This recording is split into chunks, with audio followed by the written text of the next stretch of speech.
don't know. There's a possibility. I haven't heard anything specific about 26.2, but I know that it dropped. And so if it addresses enough of the right things, it might be next month. I mean, I might be pushing it, but I mean, I doubt it'll address everything, but I don't need it to address everything. I just need it to address, some of the things. Yeah. Just saying, there's at least a little bit of hope still. I'm not expecting it to. But there's a difference between a little bit of hope and it being likely. Let's just that's fair. Make sure we're that's fair. Accurate there. No, that is a hair. That's not even a hair that needs to be split. There's a whole separate hair, and it does need to be pointed out. Possibility is not the same as probability. Correct. I heard a statement that I thought was interesting, and I like the topic potential topic that you put in here. So tonight's a double, right? Double recording? Next week is the double. Next week is the double recording. I actually had to double check that myself. So, because for whatever reason, I was thinking that next week wasn't there. Like somehow or another, I just lost a week in my. Yeah, no, I get that. Let's skip and go straight to Thanksgiving. Yeah, the holiday. But no, we still have next week. The week after that, the week of Thanksgiving, is the week that we will be out of town. So. Right. And you guys are going up to Indiana, right? Correct. I mean, we could still record two if you wanted to. Just make one of them more generic in case it needed to be plugged in. At some point, we probably should have a generic episode that we record as a in our pocket kind of thing. Yeah, I know. I talked to you about doing a reading of Wait But Why's Fermi Paradox. I think it would be long enough. And I'm fine with that too. It just seems like it would make sense to go ahead and get it done and edited. Yeah. Well, I guess maybe in the week of no recording, maybe I'll sit down and record it myself. Yeah. Entirely up to you. I was just thinking about, I would like to have 3 or 4 of those episodes at some point. Just, it seems like it would be a good thing to just build over the next year. Yeah. And that way there's no scramble if we do have something come up. It's like, oh, well, I'll just grab one of these, We could plan to do a double recording once a month until we felt like we had what we needed. Seems like it would be a good showrunner thing to do. I agree. Maybe I'll actually take this endeavor somewhat seriously for a change. I don't think you don't take it in seriously. I can agree with that. It's more, I haven't put effort into it in the way that I would have put effort into other things. But it's everything I choose to do, I take seriously enough to be considered taking it seriously. Yeah, and it's there's a balance to strike. I was trying to think. I know there's a better way of saying what I'm trying to say. Balance is good enough. Yeah, I think it's a good way to think of it. Because there's so many things that there's a difference between a hobby and a kind of pet project and an actual endeavor, and all these other different labels that you could pull out and apply to various degrees. I guess the thing is there could be a disproportionate amount of effort put into something that may not require it. I think that's what I was looking for. Yeah, that's also definitely a potential pitfall for people. So I think I like your topic that you have in here. And I think it's fitting because November to me feels like this is the month of 007. Is it just because of the? Well, let's back up. Let's unpack that ever so slightly. What makes November feel like the month of 007 to you? I think because that's when the new ones. Whenever. I guess in my lifetime, whenever there's been a new Bond movie, it's come out in November for the holidays. Okay. And I know the first Bond movie that I saw in the cinema was it. I don't remember if it was the day before Thanksgiving or Thanksgiving Day. I want to say it was Thanksgiving Day, and my cousin and I think I was still in high school. Yeah. No, I might have been a freshman in college. Doesn't matter. We were like, let's get out of here, and we went and saw The World Is Not Enough. I think that was the first one. Yeah, that was the first one I saw in the theater. I didn't think about the disparity there, because the first one I saw in the theater was Goldeneye.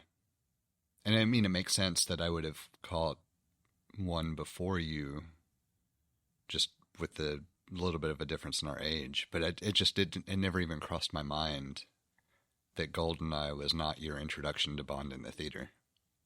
Yeah, well, I was going to say, yeah, well, it doesn't. So there's two things. I think I think the reason that you would have seen it before me, because I was, it's PG-13. I was 13. I guess you would have been almost 16. No, you would have been 16. I would have been 14 because I'm in my head. I was thinking it was a summer movie because I probably saw it in the summer. But and here I just said November. But the likely reason I didn't see a Bond movie until 1999 when I had could drive and had a car was because I had a relatively conservative upbringing. So also I think it was more that neither of my parents cared about movies. I mean, it's not that they didn't watch movies; they didn't care about them. It's like for them, it was like the pinnacle. Like there was nothing added. So renting a movie and watching it at home was like that was like the best case scenario for them, based on like how much money you spend on it, where the whole process, and anything beyond that was kind of like it wasn't for them. It's not that they didn't, it just wasn't, it wasn't a priority for them. I get that. Especially as I get older, I feel like I would rather watch it at home anyway, where I've got my sound system that is set up the way I like it on my TV that I enjoy. Like I concede Right. that piece of it too, because I don't want to go pay $70 and $80 to watch a movie in a theater when I can pay $20 and watch it at home. Right, but the average price the big difference there is like the biggest, the TV that you had at home might have been, at least in my home, might have been 30 inches, probably 27. So it wasn't a big TV, maybe 33. We might have had a bigger TV. Like we certainly didn't have a big screen TV, but we didn't have a small TV in the 90s. So I think it'd be fun to use GoldenEye as an example. It came out I really thought it came out. I know it did. It could. There's no way it could have come out in the summer, but in my head somehow I'm thinking summertime, and I really need to find exactly when it did come out in the year. But I was just thinking, what was the average price of movie tickets back then? It wasn't that. It was like if you're not careful today, you could spend $275, $325, something like that. I was thinking it was more than that. It might have been. I mean, you might have been able to say an average of 5, because I do know, generally speaking, if we could hit a matinee, we would. And so in my mind, prices are skewed more toward matinee prices than like average ticket prices. All right. I want to do some real time follow up on this, because I think I think it's at least the conversation I'm interested in having at the moment as sort of a preliminary to what I think maybe we actually are going to talk about. So the first real-time follow-up is the release of GoldenEye in the United States was the 17th of November. So, in my head, I'm thinking of like the shots down in Central America and thinking summertime, but and somehow I've like made that into when the movie came out, and I know it's not the case. It very well could have been that I saw it in the summertime at some point. With whatever you're looking at, does it list the release date of all the Bond films, or did you specifically pull? I specifically pulled up GoldenEye. I was just curious because in recent memory, it has always been a fall release, at least, if not November. But I was curious if how far back that went. I can't think of a Bond movie in our lifetime, or at least since GoldenEye, because there was a big gap between GoldenEye and whatever the last Timothy Dalton was. I don't remember the order. It was But I want to either say it The was, Living Daylights or License to Kill. I don't remember which one. well, those are the only two he did, right? I think it was License to Kill, but I say that and it was probably Living Daylights. Well, I was going to say I would have guessed the other one, but again, I have based on nothing. Yeah. Either one of those would have been late 80s. So whichever one Yes. it was So I wanna late say, 80s. Wasn't there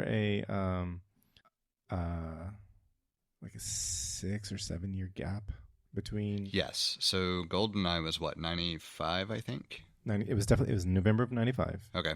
So 89, I think, was the last Dalton one. It might have even been 88, but 89 is in my head as when it was.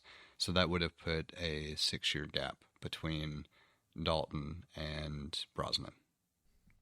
So I did a quick look. I did a quick look of the average price of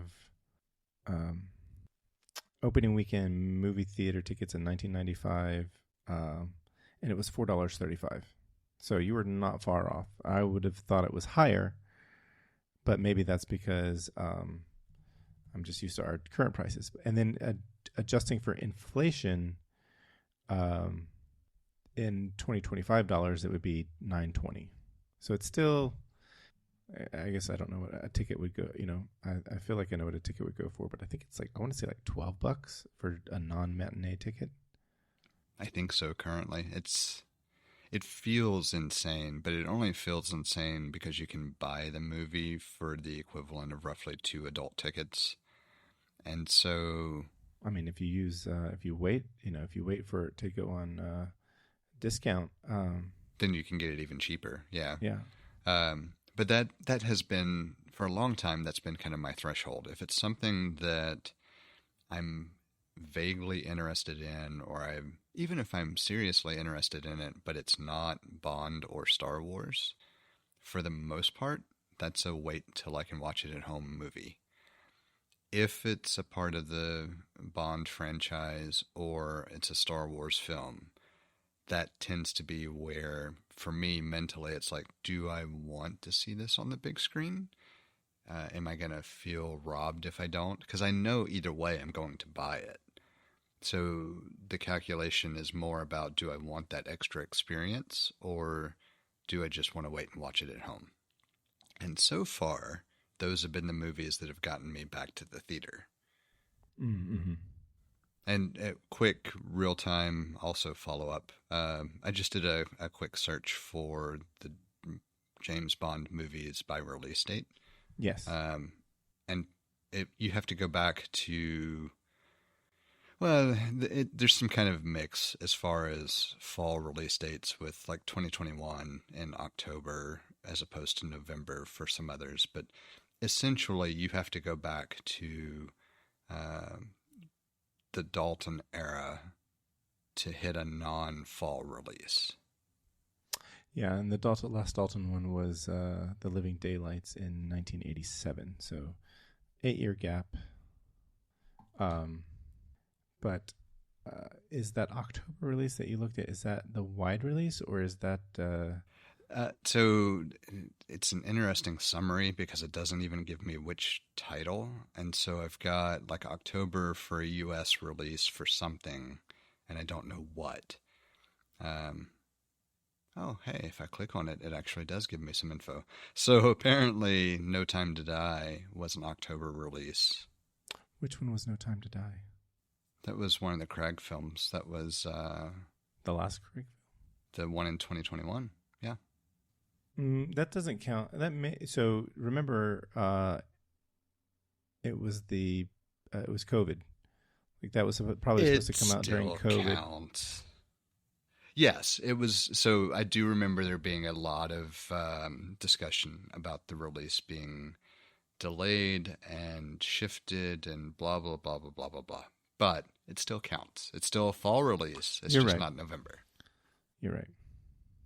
And that was the wide release? It just says USA release. It doesn't say, like, this list is just US releases. So I don't know if there's a disparity between that and actually I know from memory, from living through it, that the global non-US release occurred prior to the US release. Really interesting.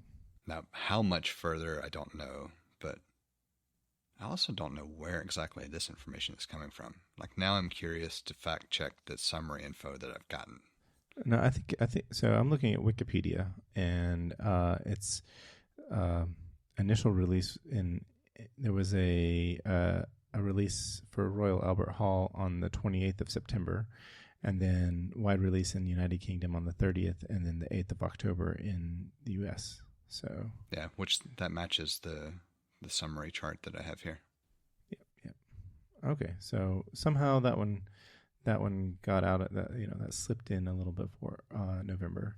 Well, and that one was originally supposed to release in 2020. I do remember that, and so I will agree that one is an oddity in recent history, but it still hit a fall release. So I think it's close enough to count as feeling the same, at least. And all the previous Craig movies released in the United States in November. Correct. Tomorrow Never Dies released in December in the United States. The World Is Not Enough was a November release. Octopussy was a June release.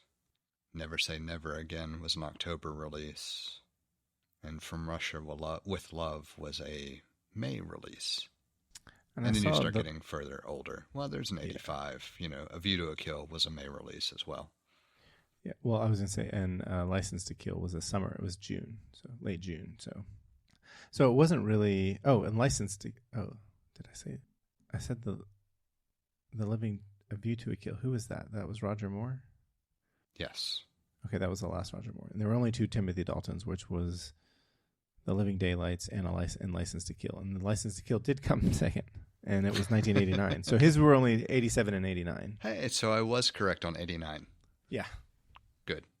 Wow. Every once in a while, I remembered them correctly. It has been surprisingly difficult to remember the order as I get older.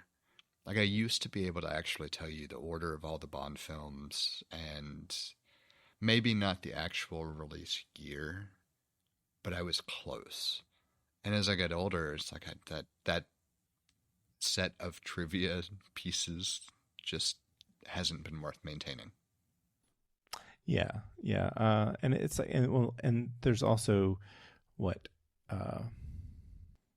50% more, 40% more. Yeah. So there's that. So I know we've kind of talked around it. Back in episode 72-ish, we actually talked about our favorite Bonds. And within the past few days, as we record, GQ released what they considered a definitive ranking of the actors who have portrayed Bond, which I found interesting. And then it wasn't until after I put that in the notes that I went back to look and see when we talked about it, because I didn't think it had been that far back. But, I mean, we're talking 3 years ago now at this point. Yeah. And so, yeah, I thought it would be fun just to bring the topic back up. I do not remember exactly how I answered the questions when we talked about it at the time, but I do know that for me, Daniel Craig had taken the top spot as the best Bond for me. And so it was interesting to see GQ rank him unequivocally number 1 at this point. But in their article, they made a very strongly stated positional statement that there was no such thing as a mid-level actor portraying Bond, that all of them were phenomenal, et cetera, et cetera. It felt very much like the caveat of, we just don't want to deal with people having strong opinions on this, and so we're going to preempt it by saying all of the actors are phenomenal, they all have their different takes, et cetera, which I found to feel like rubbish. But that's a whole, I think that's a different tangent that we could potentially take. Because I disagree that Lazenby's performance was great. And I disagree that even Dalton's performance was great, even though I can enjoy it for what it was.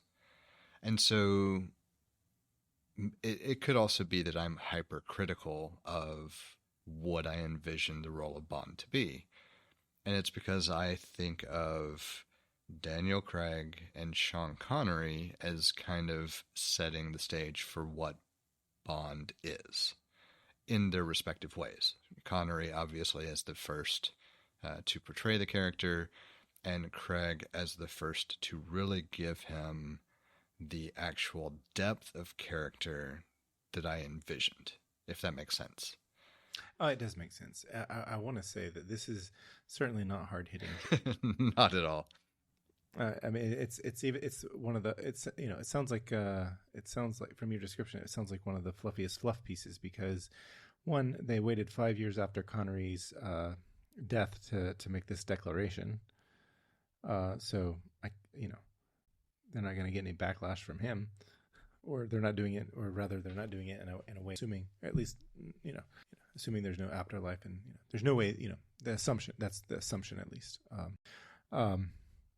But I feel like I had a introduction to Bond because I wasn't. Well, I don't dislike. I liked Connery's performance. Maybe I had a hard time with. What was the last one that he did with Kim Basinger? That I can't remember if it was the official one or the unofficial, because there were two that came out in, it was the late 80s or early 70s. Yeah, Thunderball was the unofficial one, if I remember correctly. Oh, and that was his. And so he did the first 5. Thunderball was the fourth one. I was thinking, I'm having a hard time remembering. Because I thought he did one like much later with it may not be in the list that I'm looking there, but the last one he did was Diamonds Are Forever. Maybe. So this goes back to, I don't remember the order anymore. I know Diamonds Are Forever is definitively a Bond film, but the actual ordering of them and who played who and which has become fuzzy over time. Yeah, well, and the name, these kind of, like, I remember these names are like super cool. When I was younger, I remember thinking that these are like such cool names, like You Only Live Twice and Live and Let Die, and my favorite was Moonraker. I think that was the coolest name. I haven't even seen the movie, but I like the name. Yeah, so Diamonds Are Forever was the last Connery film. Is that the one with Kim Basinger? Because I was thinking that there was one that he did that wasn't. We're getting way off topic here. Well, so Thunderball is the one that had like a legal dispute and everything else that technically makes it a unofficial Bond film. Except that, if I remember correctly, a few years ago the disputes were settled, so maybe it's no longer an unofficial film.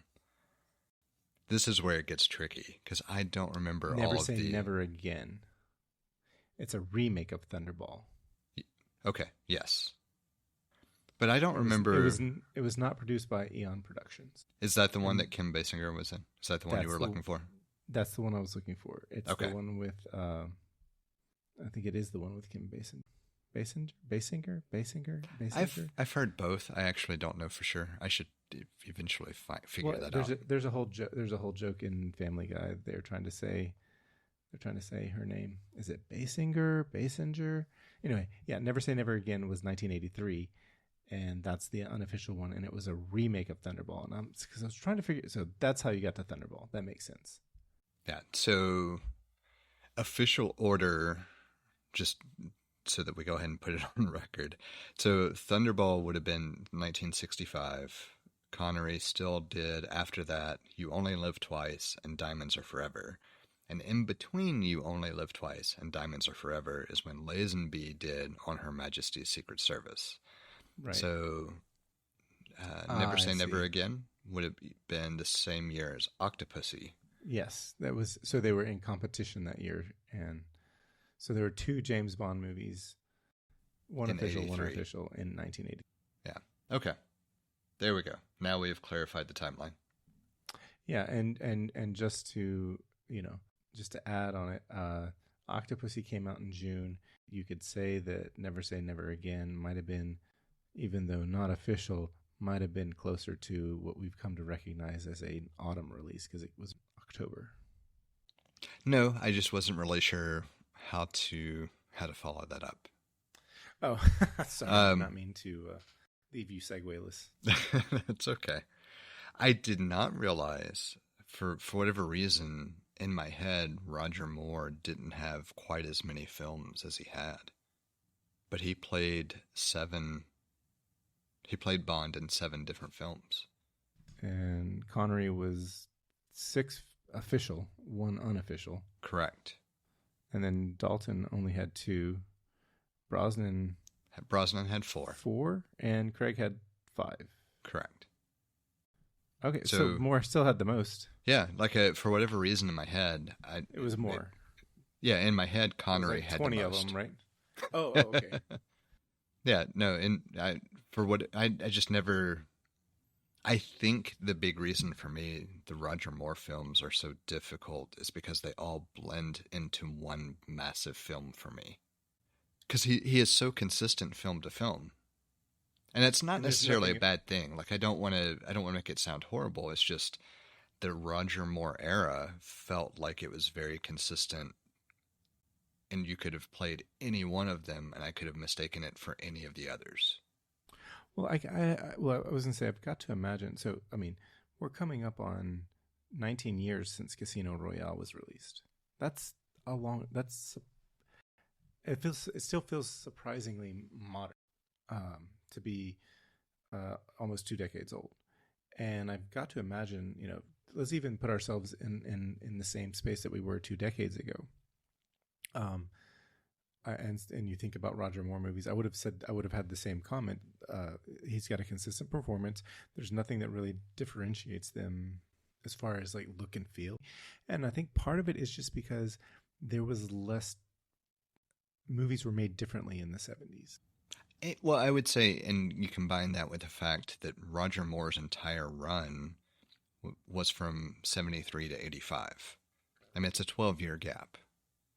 That's a lot to crank out in a short period of time production-wise, but it means that they've felt more harmonious from one to the other than something like the, well, let's compare. 17-year gap? No, 15-year gap between Casino Royale and No Time to Die? Yeah, there's 15 years there, and so it's fewer movies and a bigger gap or a longer span of time.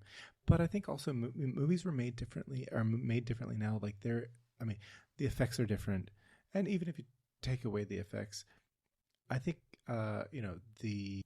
storytelling as an art is drastically different.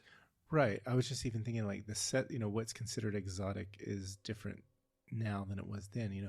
Like in Dr. No, going to the Bahamas was that was like an exotic location for him to be, and now it's going to be somewhere in East Asia or Southeast Asia or Iceland, I love the I think it was in No Time to Die when they were in Norway. But I think probably, and all listener is probably shouting at his earpods saying the biggest differentiator is time.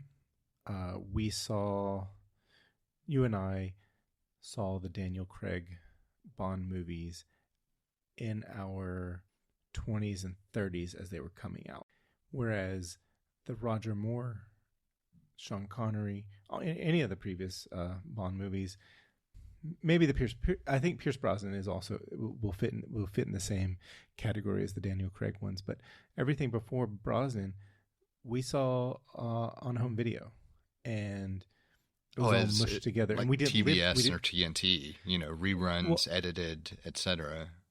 Right, and we didn't live our adult lives in those decades, so we don't differentiate the time the same.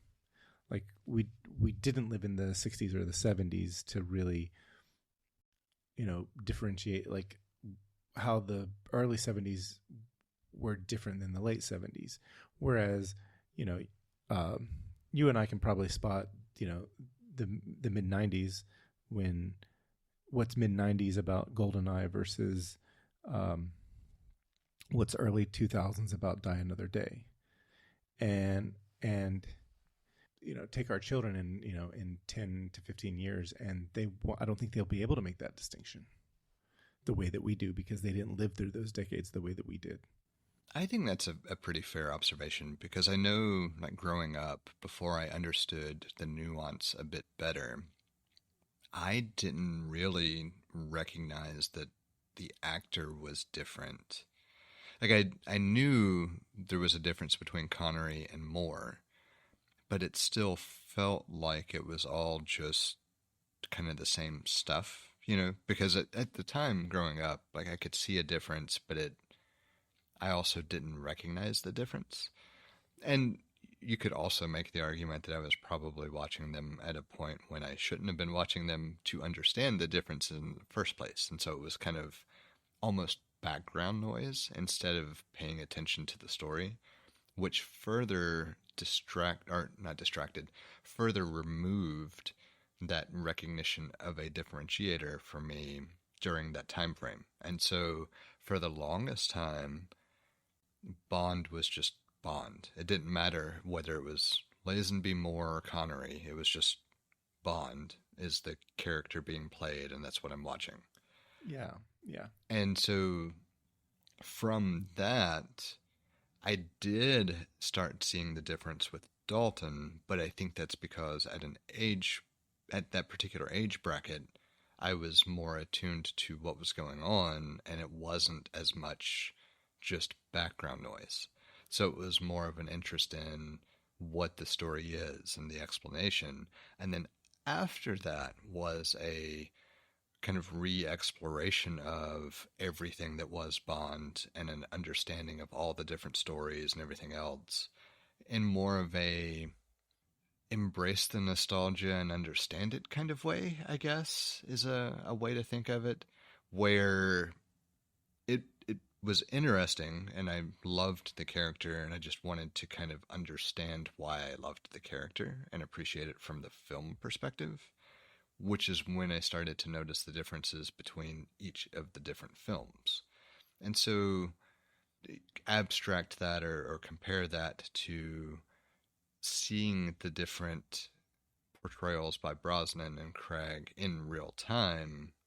Yes, it makes sense that I wouldn't differentiate the earlier films from the later films in the same way. What it doesn't answer, and what I find fascinating, is why we tend to still, for whatever reason, think of the earlier portrayals as better, other than the fact that it's just the first introduction to the character. Because if I were to be more objective about it, there's really no reason that I would think anybody prior to Brosnan did it better than Brosnan, other than I like aspects of the films not done by Brosnan better in some ways and worse in others than the films that Brosnan was in, with the exception of GoldenEye. GoldenEye to me is almost a perfect Bond film, only surpassed when we get to Daniel Craig and his entire era of playing Bond. And so what is it that makes me still, even with GoldenEye kind of ticking all the boxes, if you will, look at the prior incarnations of Bond as better? Or is it just a affinity or an affinity for that initial introduction?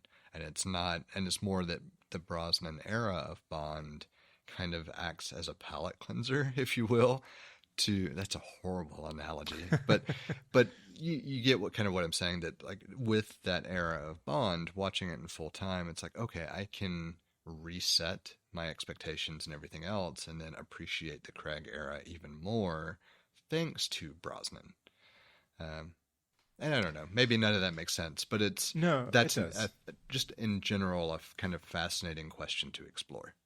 Oh, I agree, because I think I have this mental conversation every time I'm trying to figure out what Bond, if I get to a point, it's like, I know I want to watch a James Bond movie and I'm trying to figure out which one to watch. This is the mental conversation that I'm having, and that mental conversation usually carries on through while watching the movie, and just like, and this is why I picked this movie or whatever. So, because I So went back not too long ago and rewatched the Brosnan.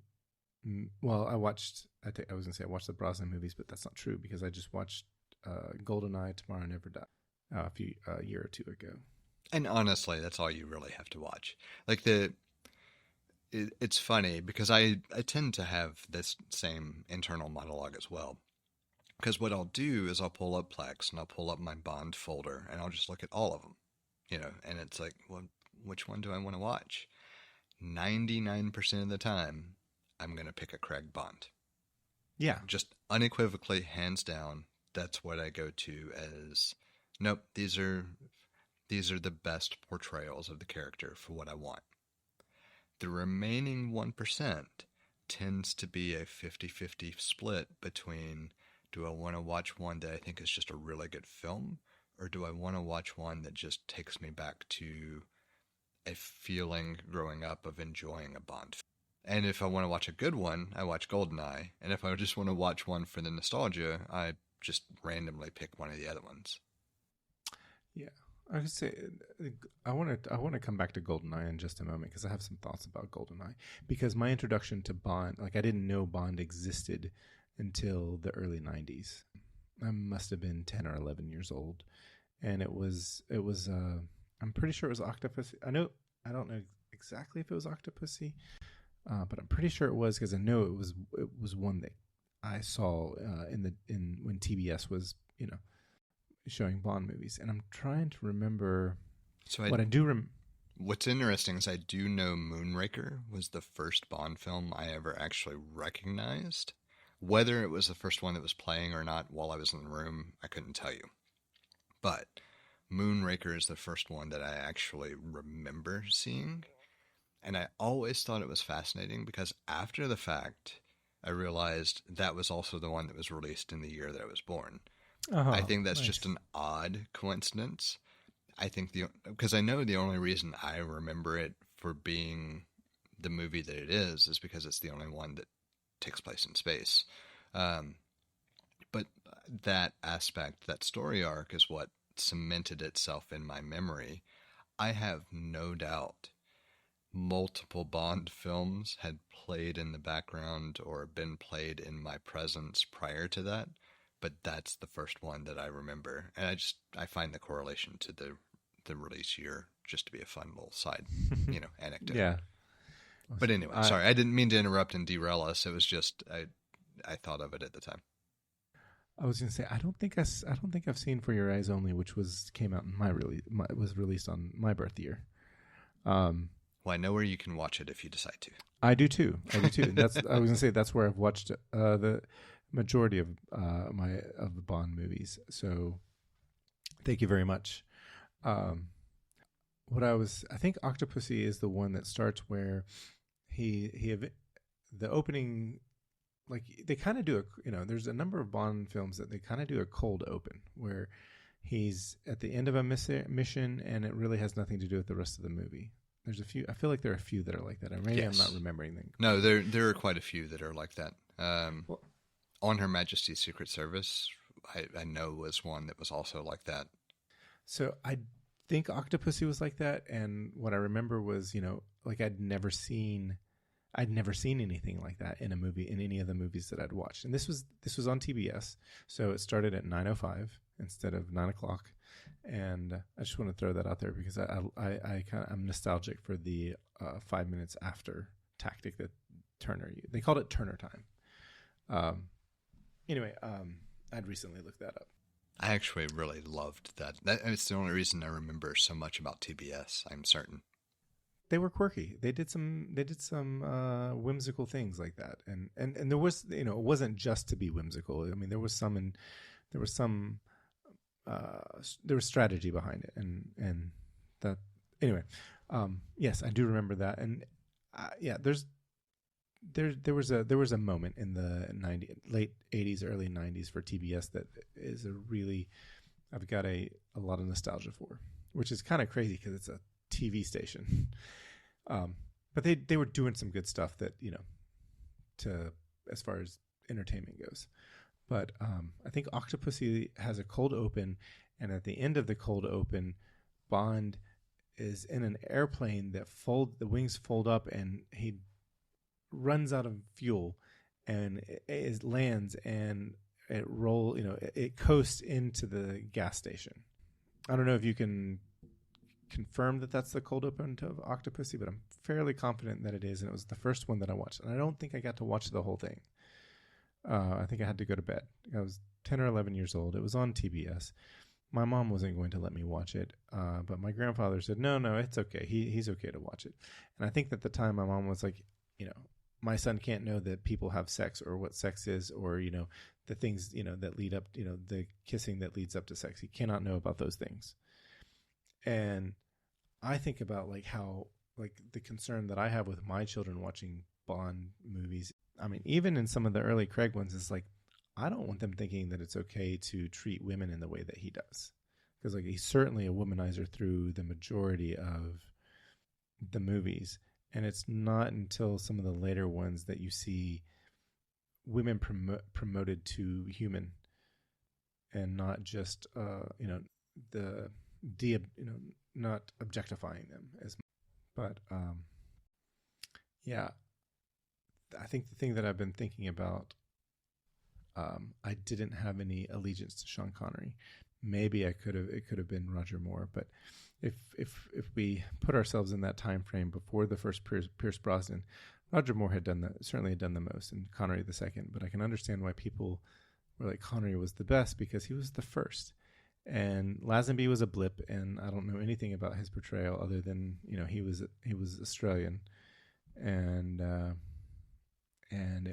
think it was because Connery didn't want to be typecast. I'm not sure. Anyway, I don't remember the full story there. No, actually, I don't remember anything about. The only thing I remember about Lazenby, other than him being Australian, was that he was a model, and I don't remember anything other than his character making a reference that was the first time any of the Bond characters made a reference that somewhat broke the fourth wall, where they were referencing another character.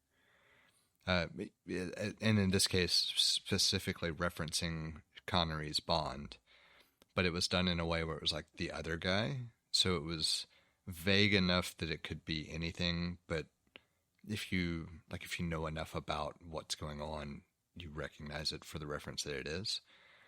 But that's all I really remember. I don't remember anything about why Lazenby got the kind of in between the two Connery films.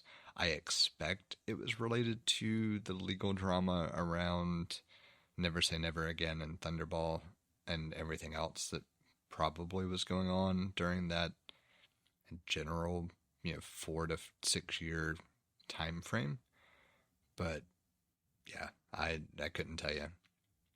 I will say I tried to do a quick fact check on Octopussy, and I think you were correct based on a quick scrub of the video.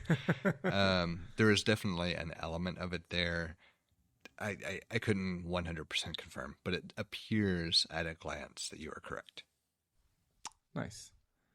And the reason I say I couldn't 100% confirm is because scrubbing and trying not to play audio that's going to interfere and everything else, it's a thing.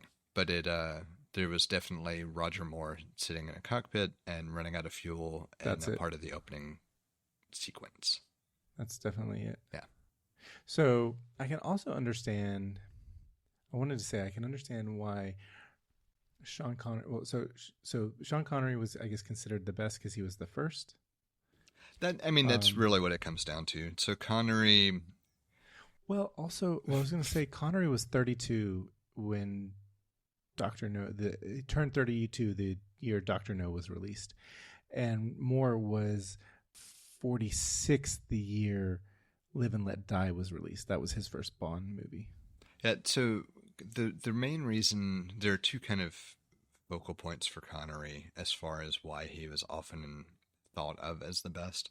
Part of it is because he's the one who portrayed the role first. There's definitely an element there of typesetting for the character, I guess, that you kind of come to expect, especially he when you set have the someone. stage. Yeah.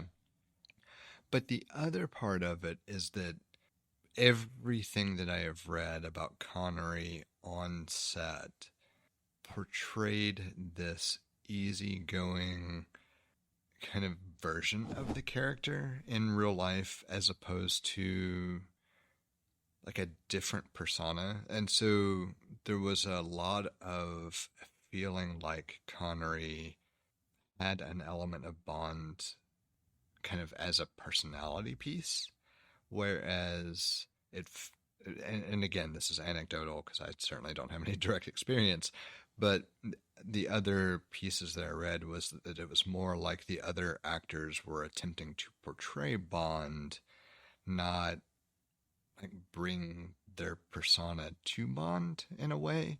Right. I don't know how accurate that is. I can understand that.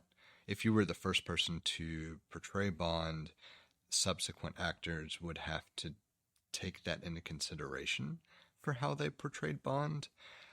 I do remember a behind the scenes thing saying that Roger Moore intentionally tried to do more of that approach where it was his take on Bond by imbuing Bond with some of his just general kind of character quirks, if you will, as a person.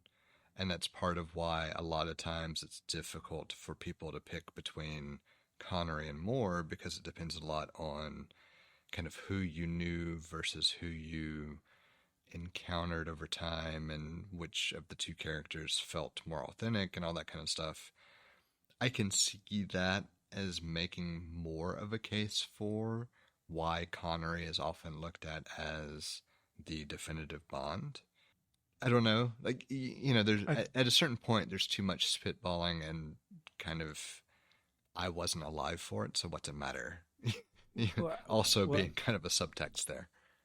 Well, I think something that gives further context to what's happening socially is that prior to Dr. No, the only really the Hitchcock's North by Northwest was sort of like a preliminary James Bond movie. Like there had not been a spy, there were certainly spy novels and James Bond existed on the page.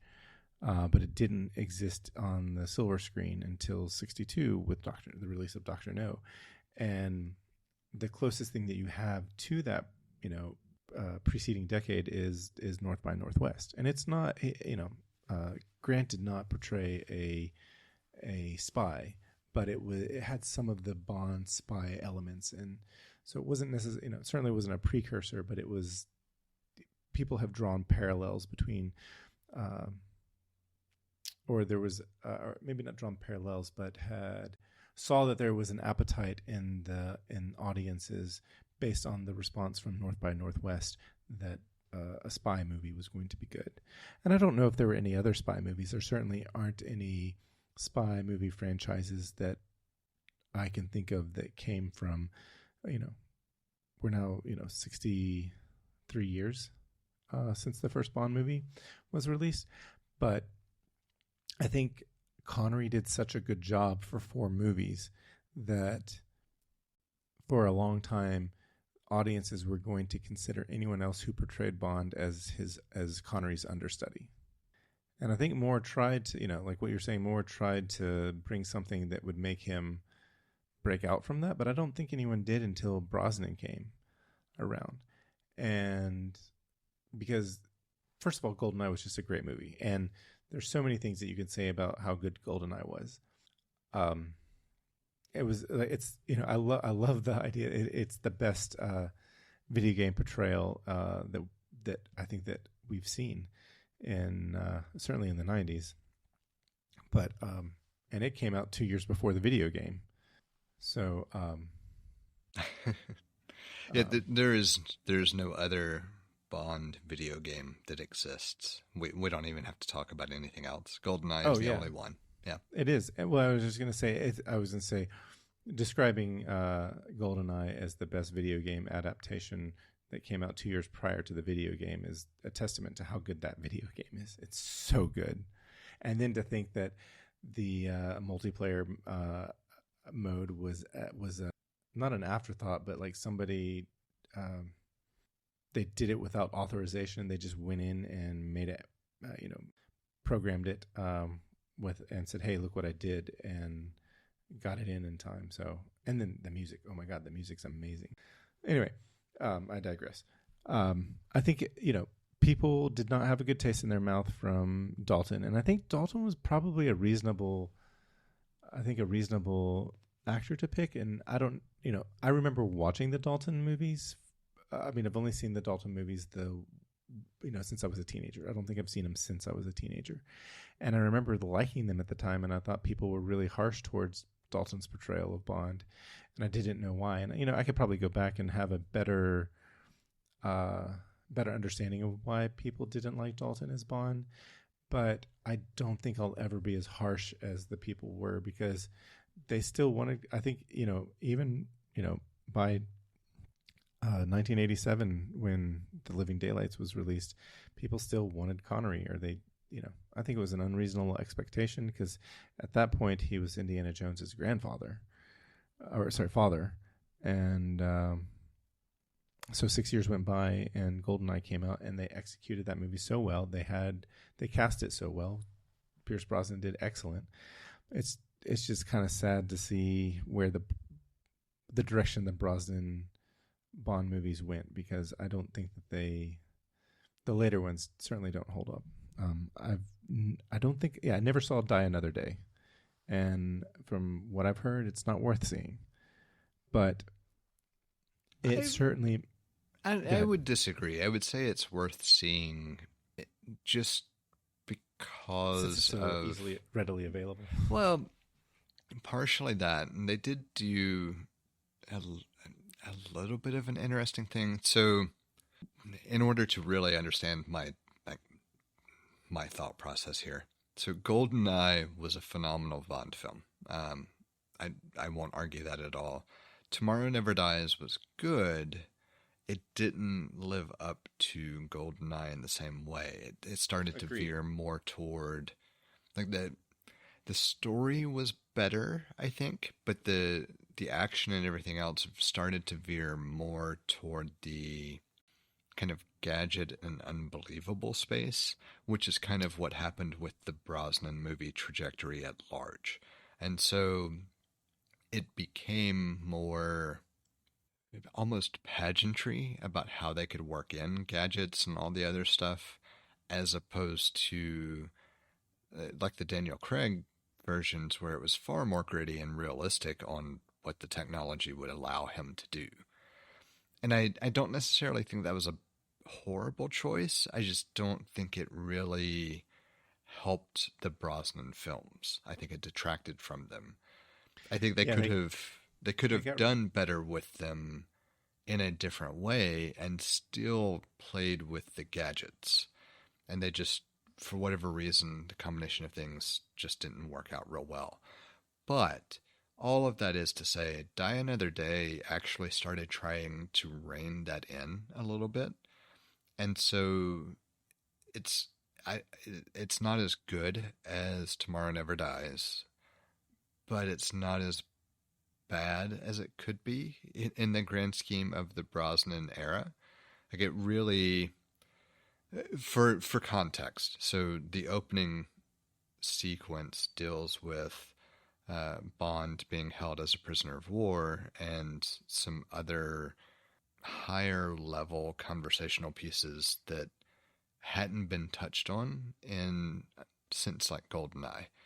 Like there's an overarching theme that is interesting and makes the story at least worth understanding, even if it's not a great film. It's kind of the way I would describe it. It's just highly distracting to have the Madonna song opening. Like that sequence is really difficult to get through. And then after that, it's okay. That's kind of where I stand on Die Another Day. So I was going to say that one of the reasons I didn't see Die Another Day is one of the things that I found really off-putting about The World Is Not Enough is how many puns were delivered not by James Bond, and I heard that they sort of doubled down on that on Die Another. There were a lot. Bond is the only one that's supposed to make the pun.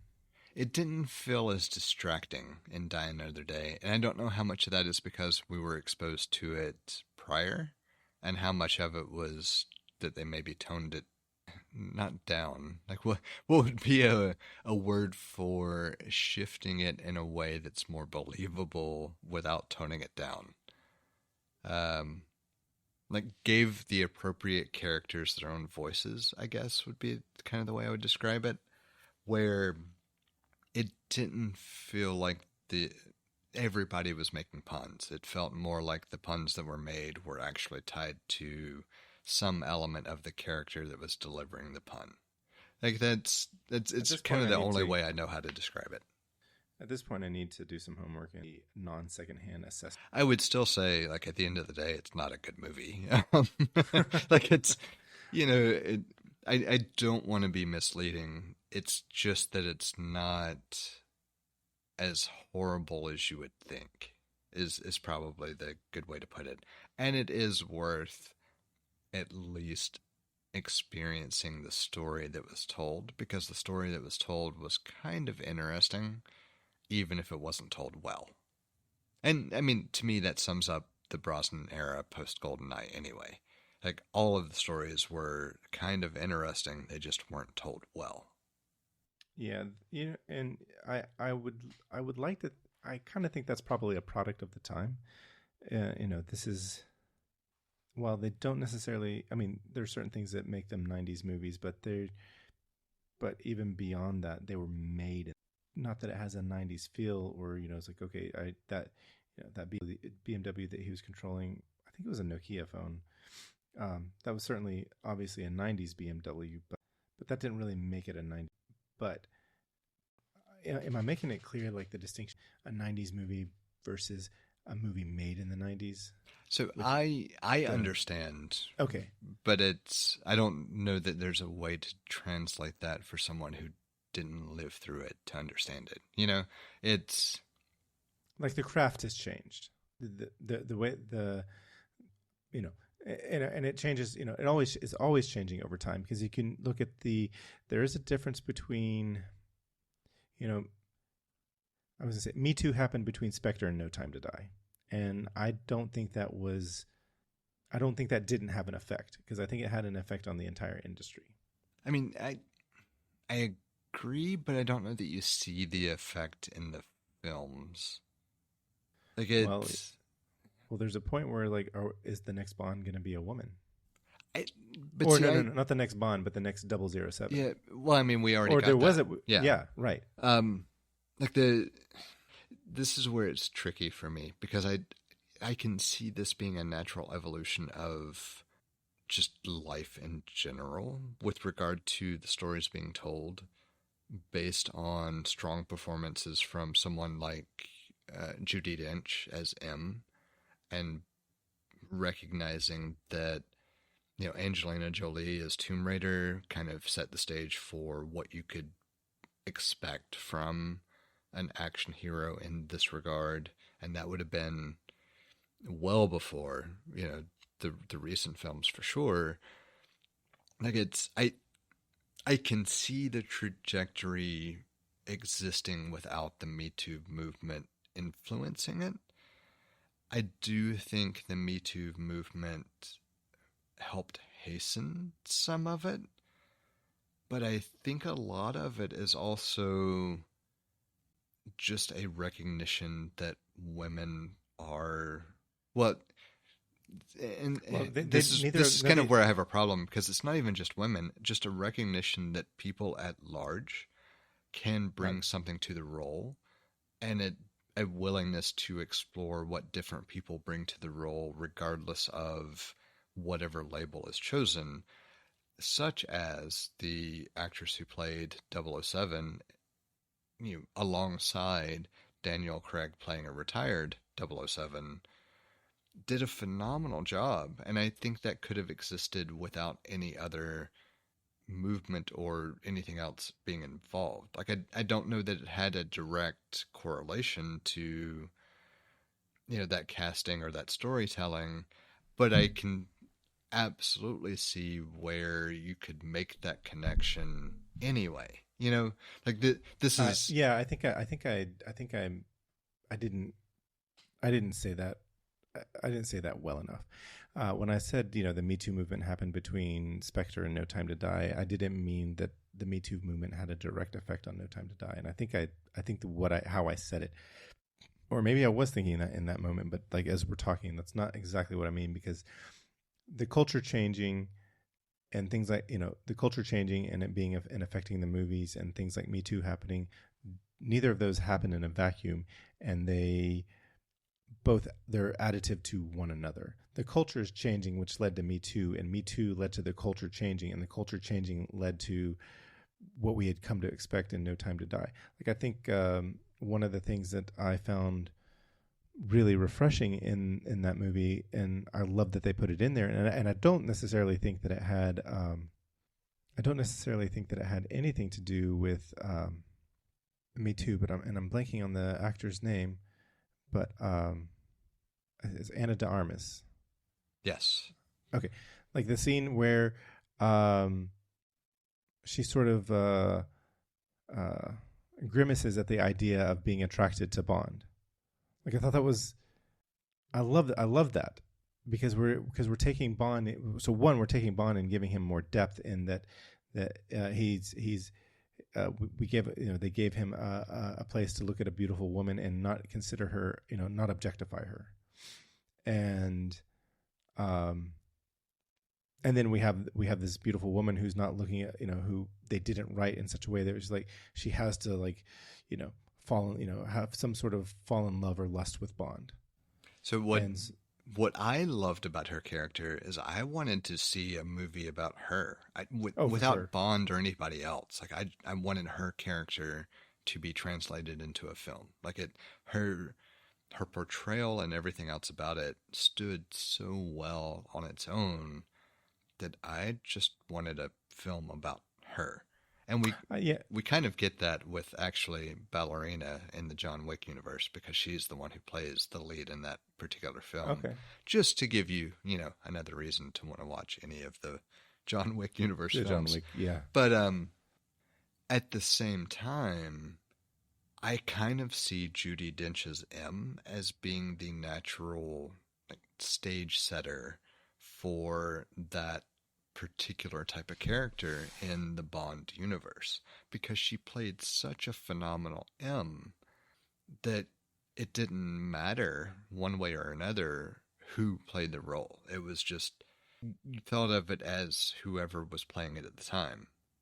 Even that is probably a bad way of describing it, but I guess to back up ever so slightly, I remember the casting for Judi Dench as M being met with a lot of opposition, because M had historically been portrayed by a male actor. Everybody considered M as only being able to be portrayed by a male actor, blah, blah, blah. Like, you know, there was that thing. And there's a whole different version of that with Daniel Craig as Bond and other actors playing different roles.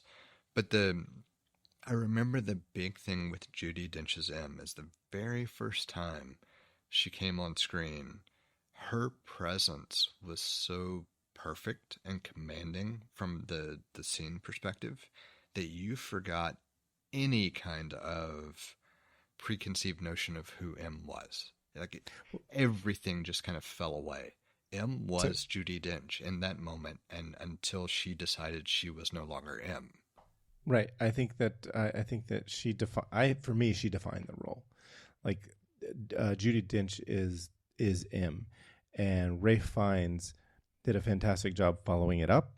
But to me, it's like, you know, it's like if we were to talk to someone who's old school, you know, if we talk to, you know, someone who grew up with the older Bond movies, and they say, no, M has to be a man. I'm like, no, Judi Dench is M, and they have to be as good as Judi Dench. Yes. She I think I think she defines the role best, and simply because all of the men who played M prior to her didn't maybe their roles weren't as large. They just never put a mark on the Yeah, character. They were they always they were all the same. like they were cast, and they're just dudes. Whereas Dench was Dame Dench was, she expanded the role more than any other actor that I know of before her. And then by the time you get to Skyfall, you have a pretty, the most personal portrayal of M. Yes, and so and where we got to that was that because of her, it's difficult for me to separate some of the cultural and societal movements that also occurred that could have contributed to changing the way the Bond films were told. Because for me, she was so pivotal in bringing about that just change as a whole that I don't see how any of the other subsequent decisions weren't made just off of her. And that may also be me being biased to how great I see her portrayal as being, and I acknowledge that. But for me, her portrayal of M, her establishing the character of M in the way that she did, pretty much solidified the trajectory for everything going forward. And I don't know. I think part of it may just be my love of her in the role, but I don't see how the other decisions weren't made just directly as a result of how phenomenal she was. Like that's kind of where it's difficult for me to say any of the outside influences made a difference. They could have. I'm not saying they didn't. It's just for me there was no. The influence was Judi Dench. See, I think, yeah, I was gonna say, I think the influence is bigger. Like, there's a bigger cultural influence, and simply because it's like, the way that the culture changes, you now have women being hired into position, producer, casting director, more women hired into those positions. So they're going to gravitate toward balancing the way women are, and then just growing up being more attuned to the plight that women face in a patriarchy. You start to write characters like Judi Dench. Like, Judi Dench was like a strong female character that was, I think arguably the most I think could handle, was the most what's the word I'm trying to say, balanced Bond.